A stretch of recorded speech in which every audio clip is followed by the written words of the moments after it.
And tomorrow we're looking forward to watching him and Vargas. Absolutely. And these are the heavyweights from that century. We got to watch these guys go at it earlier in the season. This is Hoek from Esperanza, and he's going at it with Shea Bailey right here from El Dorado. This was a real good match, and Hoek ended up beating him in league, but Bailey got him back here today in the semifinals here at CIF. Bailey pulls this one out. And the other heavyweight in the other bracket, and we're going to show you a little bit of him in just a second, was Trujillo from Villa Park. There he is. He ends up getting into the final. So you got the three heavyweights at first, second, and third place in that CIF, and Trujillo ends up being the champion. Wow. And you know what, Tommy? Those are some great matches, some excellent footage. And people just don't understand, you know, how tough it is to get, number one, to be a league champion, and then to get to the qualifiers and to qualify for Masters to get the state is even worse. I mean, you got all the best guys there, Tommy. You don't see anybody get taken down in the first period. No, you don't. It's very, very careful wrestling out there, Richie. And I'm going to tell you right now, I'm watching these guys, especially the seniors. There's so much on the line. You know, one takedown away from not making it to Bakersfield. Right. One escape away. One penalty point away. These guys are fighting and they're scratching. And you see these freshmen go out there that have wrestled as little kids, and they're going up there, and they don't feel that yet. Right. Because there's always tomorrow for these guys. Yep. These seniors, they're done after this. They know it. They know it. And so you can watch them, and they get into that third period, and you see that clock winding down. All of a sudden, you just see this new speed, this new gear that they have that these freshmen don't. Freshmen still know that, you know what, if I don't do it today, I still got tomorrow. These seniors, no, they're not. They're going after these young freshmen right now. And it's showing over there at Masters. Absolutely. But, you know, Tommy, there's just so many freshmen now that are getting into the qualifying rounds and getting into Masters. It's just uncanny. I haven't seen this many young wrestlers come in and do so well so early on. Oh, they're doing great. As a matter of fact, Michael Longo from Laguna Hills in the semifinals tomorrow. He's in a great situation over there. Yeah, we're seeing a lot of it. Tommy, you got to hand it to these club teams, man. They are doing the job. Just like the basketball players you see come in now, you got guys like, you know, Guerrero from Bosco, for instance, coming in as freshmen and actually dominating. They're not just coming in and playing, being role players. They're actually coming in and making a name for themselves, putting up 40 points a night.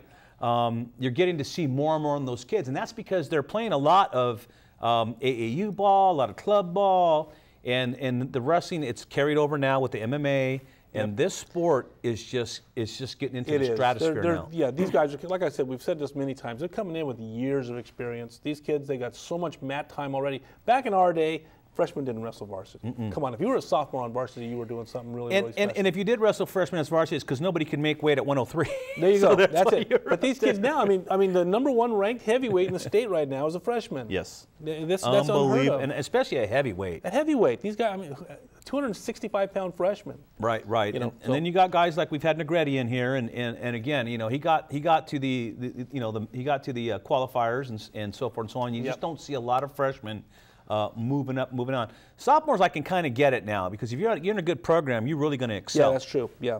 But you're right though, Richie. These freshmen that are coming in with all this experience, they know how to wrestle. They, you know, the only thing that's going to get them is that pure man strength that some of these 18-year-olds have over them. These kids are still 14, 15 years old. These other kids are that 18 years old. You get into a 6-minute match, that last burst of energy, they're probably at a little bit of a disadvantage. Right. So they have to be a little smarter. They just don't have that experience quite as much as that senior that's been there in the program for 4 years. Now let's talk about the Masters. Of course, they had those matches today, and they're not qualifiers; they're elimination matches. Yeah, absolutely. What about tomorrow? What do we got going? Tomorrow morning, wrestling starts at 10 o'clock. Okay, and the semifinals will start at 11. So if you want to get out to Temecula Valley, I'm going to tell you right now, that's some of the best wrestling in the state, if not in the country, as far as the sectional goes. Semifinals are at 11 o'clock tomorrow morning. We've got some great semifinals lined up, Richie. The all-medal matches will start at 2 o'clock. They're starting early, early. Early. The whole tournament will be done by 4 o'clock tomorrow. And that all-medal matches includes the finals. So they're going to be running 1st, 2nd, 3rd, 4th, 5th, 6th, 7th, 8th. All at one time. Right. That's great. Yeah, it's going to be a great day. It's going to be interesting. Now, some of the key matchups tomorrow, we're going to see some good ones tomorrow. We're going to see some kids we've been talking about and have seen this season. Well, you know, I'm looking forward to, there's some very good semis, and then in the finals there's going to be some great matchups as well, depending on what happens in the semis. I'm looking forward to watching Vargas wrestle tomorrow. Yes. He's on a different side of the bracket as Tank Knowles. And that's a good thing because you want to see those two guys go in the end. And remember, Vargas is due. He got injured last year. We don't know if he could have been a two-time champion. You know what? He's got his work cut out for him tomorrow. That first round tomorrow morning against Elder Cruz from La Habra. Well, I'll tell you what. Really impressed me. Everybody's got their work cut out tomorrow. They do. No, you're in the semifinals in the Southern section. Right. This is great wrestling. These kids know how to wrestle. They know how to win. And when you get that combination and you put these guys in match, these guys are in the trenches, Richie. They're just fighting. And I'm going to tell you right now, you're going to see in the semis great matches, in the finals even better. It's just a perfect collision course. These are the kind of kids you definitely don't want to be picking a fight with tomorrow. So tomorrow, anybody you see on that mat tomorrow is definitely the guys you do not want to be wrestling around, getting in a tussle with, because obviously they definitely know what they're doing. But I'm looking forward to it. And it looks like we're going to see McIntosh and Quam once again, possibly in that finals match. And as we should. Well, they're on the different sides of the bracket. Yeah. Quam beat Paul Yu today from Cyprus. So yeah. Yeah, and that's the 190-pound division. And again, we've seen Quam quite a few times. I'm impressed with the kid, but again, if I'm him, I'm having nightmares tonight because I know I got to face Morgan McIntosh tomorrow, and that's just not a good thing. Yeah, no. We've seen that already this year.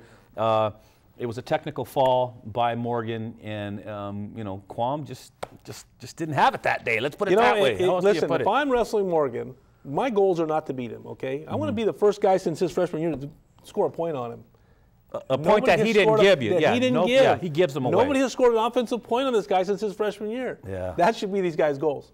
You're not going to go out and beat him, so let's just take baby steps. Right. Now I remember I was like that too. I didn't get beat either, after my freshman year. So but anyways, so we're going to have a lot of great matches tomorrow, Tommy. And this is what it's all about. Now after this weekend, all the Masters got, what is it, 9 guys go, Tom? Top 9. Top 9 guys that finish tomorrow will head to state, and state is next week. And Tommy, state it really is where the creme de la creme in the nation will be there. You know what? Every college coach that has a D1 program will be in that arena next weekend watching these guys, Richie, because California really produces some really, really fine wrestlers. And it's a crying shame that we don't have D1 programs here on the West Coast. They're just we're losing them. We're losing Cal State Fullerton. We're losing. It looks like we're losing Cal Poly and Cal State. And that's a crying shame because we lose our kids to these. These Midwestern and East Coast schools. And Penn State, Iowa, yeah. We produce them and we don't get to see them again. Yeah, and not on a national level. Right. Well, it'll be interesting to see how it all nets out. I'm looking forward to tomorrow because I know there's going to be a lot of big names there, and there's just going to be a lot of action. Yep. And again, you're going to see a lot of good tacticians. And in this sport, that's what it's all about: outmaneuvering people, just out hustling. And outlasting, basically. If you got the stamina to last in there and not get turned and pinned, you can win. You can definitely win. Oh, yeah, no. At this level, Rich, we talked about this before, too. Matches are won and lost in that third period. Real quick, before we sign off here on the wrestling, let's talk to Garrett McDonald real quick. Okay, great. Hey, Garrett, how are you doing? Hello, Garrett. What's going on, guys? Hey, Garrett, how are you, buddy? Good, yourself? Good. You still out there in Temecula Valley?